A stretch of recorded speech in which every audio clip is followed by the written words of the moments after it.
Games of गद्दी देख रहे हैं आप, आपके साथ मैं हूं चांदनी धवन और बात करेंगे सीएम योगी ने एक बार फिर समाजवादी पार्टी पर तीखा हमला बोला है, लेकिन वो दिखाने से पहले ग्राफिक की मदद से ये जानते हैं कि बीजेपी में यूपी के महासंग्राम के लिए कौन सा मास्टर प्लान तैयार हो रहा है, क्योंकि ये समझना बहुत जरूरी है कि मास्टर प्लान क्या कुछ है। चलिए हम आपको समझाते हैं। बीजेपी का मास्टर प्लान ये है, पूरे यूपी का दौरा करेंगे गृह मंत्री अमित शाह। इसके साथ ही साथ आपको बताते चले कि मौजूदा सांसदों को टिकट नहीं मिलेगा, ये भी बात सामने निकल कर आ रही है, और एक परिवार में एक सदस्य को ही टिकट दिया जाएगा। और इसके साथ ही साथ आपको यह भी बताते चले कि जाट नेताओं से बात करेंगे, जो बड़े नेता है वो जाट नेताओं से बातचीत करेंगे। इसके साथ ही पीएम सुरक्षा में चूक का मुद्दा भी यहां पर उठाया जाएगा। और इसके साथ ही साथ ये भी है कि अपर्णा यादव के बीजेपी से जुड़ने का जो दावा है उसको लेकर बातचीत भी की जाएगी, क्योंकि कहा जा रहा है अपर्णा यादव बीजेपी में शामिल हो सकती हैं। और ये लगातार आपको बता रहे कि 23 जनवरी के बाद गृह मंत्री अमित शाह यूपी के दौरे पर रहेंगे, ताबड़तोड़ वो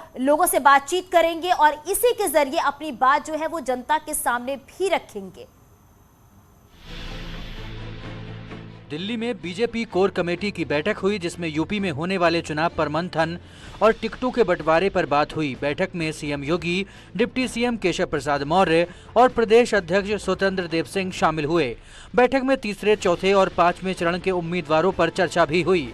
सूत्रों के हवाले से खबर है कि बीजेपी के 25% विधायकों के टिकट कट सकते हैं। आज गाजियाबाद में न्यूज 18 के सवाल पर सीएम योगी ने समाजवादी पर तीखा हमला बोला। उन्होंने कहा कि पेशेवर अपराधियों और दंगों में शामिल आरोपियों को टिकट देने से एसपी का असली चेहरा उजागर हो गया है। जो चेहरे समाजवादी पार्टी के सामने आए हैं, कोई किराना हिंदू व्यापारियों के पलायन के लिए जिम्मेदार अपराधियों को, मुजफ्फरनगर के दंगों के अपराधियों को और उन पेशेवर हिस्ट्री सीटर को अपना कैंडिडेट बना करके समाजवादी पार्टी ने अपने वास्तविक चरित्र को एक बार फिर से प्रदेश के सामने, देश के सामने प्रस्तुत कर दिया है कि प्रदेश के बारे में उनकी मंशा क्या है।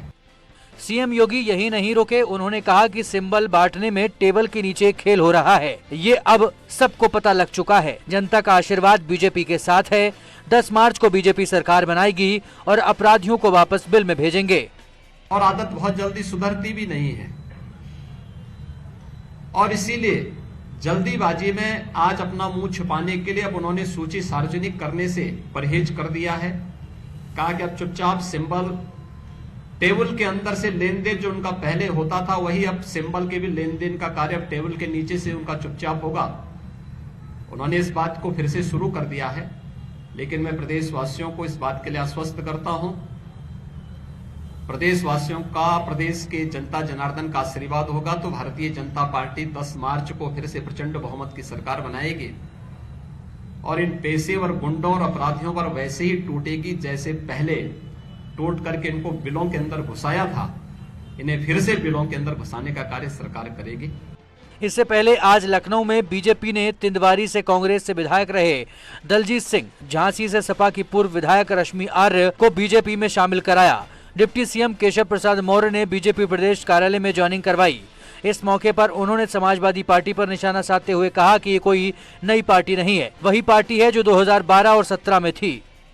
भारतीय जनता पार्टी 300 से अधिक कमल खिला करके फिर से उत्तर प्रदेश में जो सुशासन और विकास का पर्याय बन चुकी भारतीय जनता पार्टी की सरकार बनाने का काम करेगी। मैं आज यहां पर यह भी कहना चाहूंगा कि समाजवादी पार्टी जो गुब्बारे में हवा एक तरह से भर जाती है, वो हवा निकलने वाली है।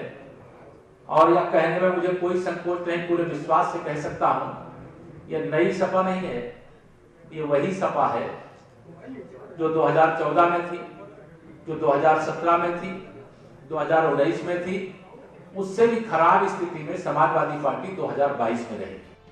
यूपी फतेह करने के लिए बीजेपी ने मास्टर प्लान बनाया है, जिसमें अमित शाह पूरे यूपी का दौरा करेंगे।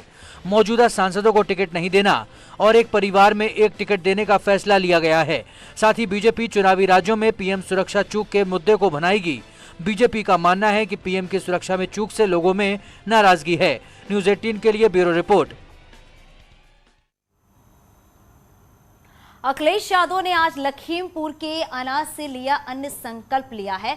दोनों हाथों में अन्न लेकर उन्होंने संकल्प किया है कि वो किसानों पर अत्याचार करने वालों को हटाएंगे और साथ ही उनकी सरकार बनती है तो फ्री बिजली, बीमा और पेंशन की सुविधा देंगे।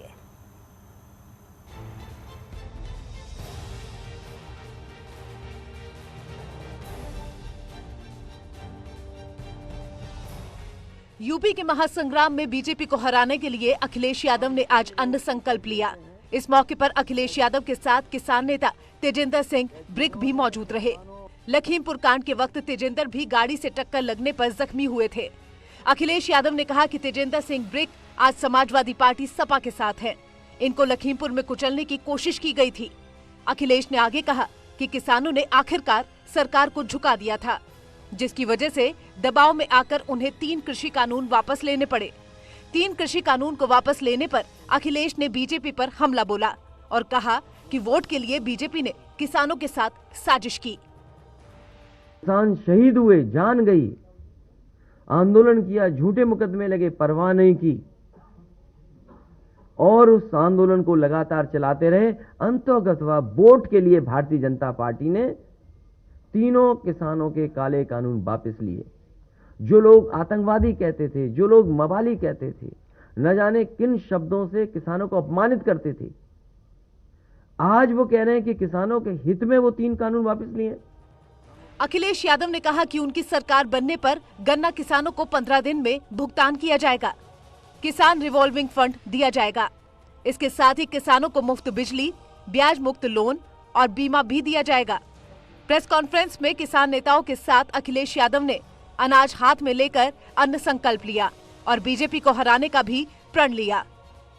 कि हम अन्न संकल्प लेते हैं कि जिन्होंने किसान पर अत्याचार और अन्याय किया है उनको हराएंगे और हटाएंगे। इसके लिए मैं कहूंगा कि तेजिंदर ब्रिक जी हमें संकल्प दिलाएं और तेजिंदर ब्रिक के साथ साथ हम अपनी पार्टी के नेता, कार्यकर्ता, किसान भाइयों से कहेंगे कि संकल्प लें, अन्न संकल्प लें और भारतीय जनता पार्टी को हराएं और हटाएं।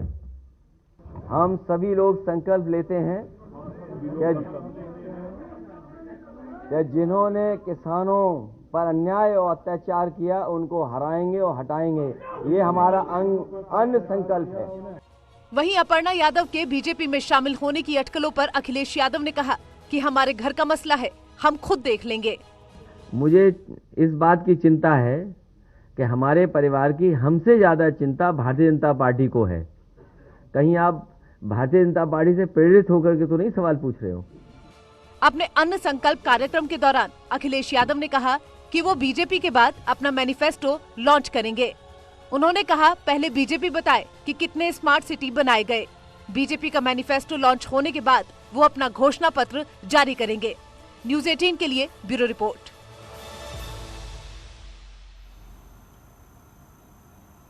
और फिर इसी के बाद स्वतंत्र देव सिंह ने अखिलेश यादव पर तंज कसा। उन्होंने क्या लिखा ये आपको बताते हैं। गन लेकर घूमने वाले हाथ में अन्न है, किसान हितैषी बनने का ढोंग कर रहे हैं अखिलेश। एसपी सरकार में किसान खेत जाने से घबराते थे। तो यूपी बीजेपी अध्यक्ष स्वतंत्र देव सिंह ने अखिलेश यादव पर तंज कसा। सीएम योगी ने अखिलेश के अन्न संकल्प पर निशाना साधा है। उन्होंने ट्वीट करके लिखा है, दंगाइयों, अपराधियों और आतंकवादियों का हाथ थामने वाले लोग आज अन्न को हाथ में लेकर अन्नदाता के हितचिंतक होने का स्वांग कर रहे हैं। प्रदेश जानता है कि प्रतिकूल मौसम से अधिक इनके शासनकाल में हुए दंगों ने ही किसानों को हानि पहुंचाई है। ये तो सिर्फ जिन्ना प्रेमी है।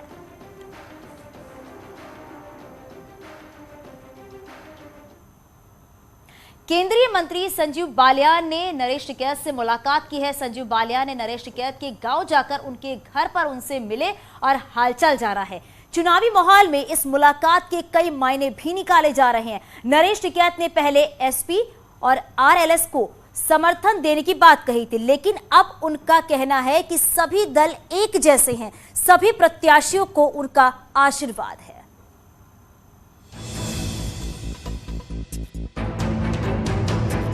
यूपी विधानसभा चुनाव से पहले केंद्रीय मंत्री संजीव बालियान किसान नेता नरेश टिकैत से मिलने पहुंचे। बालियान ने सिसोली में टिकैत के घर जाकर उनसे मुलाकात की। भारतीय किसान यूनियन के अध्यक्ष नरेश टिकैत का कुछ दिन पहले हाथ का ऑपरेशन हुआ था। बालियान उनकी तबीयत का हालचाल लेने सिसोली पहुंचे थे। संजीव बालियान और नरेश टिकैत एक ही खाप से आते हैं। नरेश टिकैत और संजीव बालियान खाप के ही चौधरी हैं। इतना ही नहीं, दोनों मुजफ्फरनगर के ही हैं। लेकिन इस मुलाकात को यूपी चुनाव से जोड़कर भी देखा जा रहा है। बता दें कि नरेश टिकैत ने पहले समाजवादी पार्टी और आरएलडी के गठबंधन का समर्थन किया था। हालांकि कुछ घंटों बाद ही उन्होंने अपने बयान को वापस लिया और कहा कि हम चुनाव में किसी का भी समर्थन नहीं कर रहे हैं। गठबंधन तो समर्थन तो नहीं कहा जाता, आशीर्वाद है, पर ठीक है जो कोई भी आ रहे जो आशीर्वाद है तो ठीक है। टिकैत साहब के जमाने तो यहाँ किसान भवन में या यहाँ से हर पार्टी के में आवे तो अपना ठीक है, अपना चुनाव लड़ो, बढ़िया है, जनता को राइट है जहाँ से अपना वोट दे। और एक वहाँ इलाहाबाद शिविर चल रहा है, उसमें निर्णय लिया जाएगा, मजे किले को हक नहीं है। एक किसान संयुक्त मोर्चा है, उसका भी बंधन है हमारे पे, तो हमें ज़्यादा राइट है वो कहने का किसी हमने समर्थन दे दिया किसी ने। तो ऐसे पारिवारिक ही अपने हालचाल पूछे, उसी में वही हो, कोई चुनावी कोई बात। वहीं दूसरी तरफ नरेश टिकैत के छोटे भाई राकेश टिकैत अभी प्रयागराज में हैं और वो किसी भी दल का समर्थन नहीं करने की बात पर कायम है। उनका कहना है कि जो लोग सरकार से खुश है वो उनको वोट देंगे और जो खुश नहीं है वो किसी दूसरी पार्टी को वोट देंगे। लेकिन हमारा समर्थन फिलहाल किसी के साथ नहीं है। हमारा ये है कि हमारा किसी को समर्थन नहीं है। लोग अपनी विचारधारा जिसकी जहाँ होगी वहां पर वोट देगा। लोग सरकार से तंग होगा दूसरे को दे देगा, सरकार से खुश होगा इनको दे देगा। राकेश टिकैत नए कृषि कानूनों के खिलाफ दिल्ली यूपी बॉर्डर पर धरने पर बैठे थे। 1 साल से ज्यादा बीत जाने के बाद जब केंद्र सरकार ने कृषि कानूनों को रद्द किया, तब जाकर राकेश टिकैत अपने गांव सिसोली वापस गए थे। न्यूज़ 18 के लिए ब्यूरो रिपोर्ट।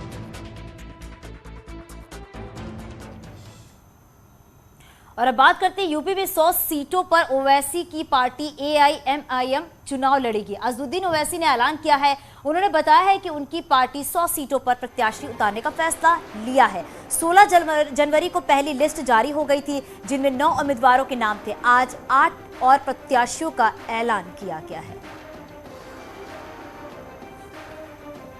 हमारे पार्टी प्रेसिडेंट ने इस बात का ऐलान किया है कि हम लोग उत्तर प्रदेश के विधानसभा में 100 विधानसभा की सीट पर लड़ने की तैयारी कर रहे हैं और पहली लिस्ट हमने फर्स्ट फेज़ की जारी की है और भी कैंडिडेट्स दूसरे फेज़ के और दूसरे जितने फेज़ हैं उसके जारी किए जाएंगे और हम लोग पूरी तैयारी कर रहे हैं, पूरी तैयारी के साथ इस चुनाव में मुकाबला कर रहे हैं और जाहिर है कि इलेक्शन कमीशन के गाइडलाइंस को फॉलो करते हुए, क्योंकि फिज़िकल रैलीज अलाउ नहीं कर रहे हैं, तो हम लोग वर्चुअल रैलीज भी करेंगे।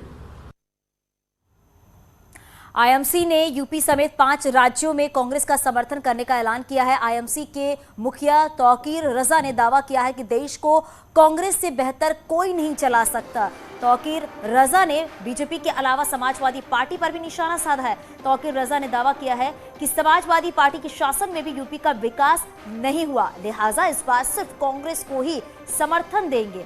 तौकीर रजा ने राहुल गांधी और प्रियंका गांधी के काम करने के तरीके की तारीफ की। इन दोनों भाई बहनों को हमने समझने की कोशिश की है, सच्चे सेकुलरिस्ट हैं, इसीलिए हमने ये फैसला किया। और दंगा जांच आयोग की जो हमारी मांग अखिलेश के सामने भी रखी गई थी, लेकिन उन्होंने जवाब आज तक नहीं दिया, इन्होंने उसे अपने मैनिफेस्टो में शामिल किया है। इस वजह से हमने कांग्रेस को हिमायत देना अपनी जिम्मेदारी समझा है और कांग्रेस का पूरे प्रदेश में नहीं बल्कि 5 राज्यों में इंशाल्लाह जहां जरूरत कांग्रेस महसूस करेगी हम वहां जाएंगे और उनकी हिमायत करेंगे। अखिलेश यादव पे भी गौर किया गया, हमारी कार्यकारिणी ने तमाम मशवरे दिए, तमाम लोगों से बातचीत हुई, आखिर में ये तय हुआ कि अखिलेश यादव को हम 12 से 17 तक देख चुके हैं, उनको दोबारा मौका दिया जाने का मतलब यह है कि उत्तर प्रदेश में मजीद दंगों को दावत देना। वहीं तौकीर रजा को लेकर वार पलटवार भी शुरू हो गया है। कांग्रेस कह रही है कि मौलाना के समर्थन से फायदा होगा, तो वहीं बीजेपी ने तौकीर रजा के बयान को बहुसंख्यक समाज का अपमान बताया है। एक व्यापक जन समर्थन आदरणीय तौकीर रजा साहब ने दिया है और मैं समझता हूं कि वो एक लोगों के लोकप्रिय लीडर भी हैं, उनका व्यक्तित्व है, सामाजिक कार्यों में अभिरुचि है, खास चहेते भी हैं और मैं समझता हूं उत्तर प्रदेश में कांग्रेस पार्टी को मुझे लगता है इस तरह की ताकतें या इस तरह का जो बयान है तौकीर रजा का कि ये ताकतें मुझे लगता है धमकी भरा बयान है और ये एक तरह से इस देश में बहुसंख्यक समुदाय का अपमान भी है कि लगातार इस तरह की ताकतें जो केवल मुस्लिम वोट पर आधारित है वो अपनी इस तरह के बयान जारी करती है कि इसको वोट दो उसको वोट दो। मुझे लगता है कि इस देश का मतदाता, इस प्रदेश का मतदाता बहुत समझदार है। जो उसने 14 में निर्णय किया था, जो 17 में निर्णय किया था, जो 19 में निर्णय किया था, मुझे लगता है जनता का आशीर्वाद 2022 में पुनः योगी आदित्यनाथ के साथ है, पुनः 300 सीटों के साथ भारतीय जनता पार्टी सरकार बनाने जा रही है। अमरोहा में बीजेपी प्रत्याशियों पर कोरोना गाइडलाइन के उल्लंघन का मामला सामने आया है। बीजेपी के जुलूस के दौरान भारी भीड़ दिखाई दी, जिसको लेकर हसनपुर और गजरौला में पुलिस ने मुकदमा दर्ज किया है। हसनपुर से प्रत्याशी महेंद्र सिंह और अमरोहा की नौगांवा सादात सीट से प्रत्याशी देवेंद्र नागपाल पर आचार संहिता के उल्लंघन का आरोप।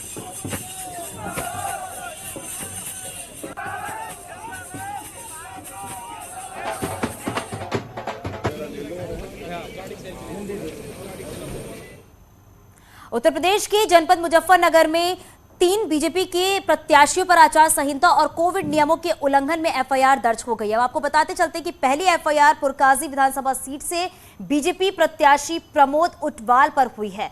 और इसके साथ चलिए आगे बढ़ते और बात करते हैं कि पहले चरण की 10 फरवरी को होने वाले मतदान के लिए मथुरा में आज पहला नामांकन कैबिनेट मंत्री लक्ष्मी नारायण ने किया है। मंत्री लक्ष्मी नारायण छाता विधानसभा क्षेत्र से बीजेपी प्रत्याशी हैं। समर्थकों के साथ नामांकन करने पहुंचे मंत्री लक्ष्मी नारायण के काफिले को कलेक्ट्रेट के गेट में तैनात सुरक्षा कर्मियों ने रोक लिया है और जिसके बाद मंत्री के समर्थकों को गाड़ी से उतारा गया और फिर वो नामांकन करने पहुंचे। वहीं आगरा में एतमादपुर विधानसभा सीट से बीजेपी प्रत्याशी डॉक्टर धर्मपाल ने नामांकन पत्र दाखिल किया। सिटिंग एमएलए रामप्रताप चौहान का टिकट काटकर बीजेपी ने धर्मपाल को प्रत्याशी बनाया है। डॉक्टर धर्मपाल सपा छोड़कर बीजेपी में शामिल हुए हैं।